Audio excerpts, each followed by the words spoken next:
இந்த கட்சிகளில் முழு சுதந்திரம் இருக்கு. இருந்து இயங்குவதற்கும் விருப்பம் இல்லைன்னா வெளியேறுவதற்கும் முழு சுதந்திரம் இருக்கு. இது ஒரு ஜனநாயக அமைப்பு.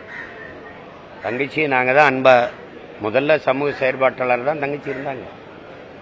அவங்கள அழைச்சிட்டு வந்தது நான் தான். இன்னைக்கு அவங்களுக்கு எல்லாருக்குமே எல்லா சுதந்திரம் இருக்கு. பக்கத்தில் நிற்கிறவரோட நாளைக்கு வேற ஒரு அமைப்பில் போய் சேர்ந்து இயங்கணும்னு தோணுச்சுன்னா அவர் போகலாம். வரும்போது வாங்க வாங்க வணக்கம் ரொம்ப நன்றின்னு சொல்லுவோம்.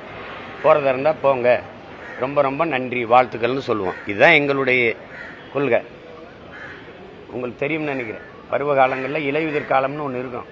அது மாதிரி எங்கள் கட்சிக்கு இது கலையில் உதிர் காலம். அது அப்படி திடீர்னு வருவாங்க போவாங்க. என்ன இப்போலாம் முன்னைக்கு இப்போ வெளியில் போனால் நீங்கள்லாம் எடுத்து ஒரு பேச்சு மாதிரி போடுறதுனால கேள்வி கேட்கறதுனால எல்லாரும் ஒரு கடிதத்தை எழுதி வச்சுட்டு போகிறாங்க. நான் விலகுறேன்ட்டு. அது உடனே நீங்கள் ஒரு பேச்சு மாதிரி எடுத்து போடுறதுனால அது எங்களுக்கு கேட்கறதுக்கு பார்க்குறதுக்கு ரசிக்கிறதுக்கு நல்லா தான் இருக்குது.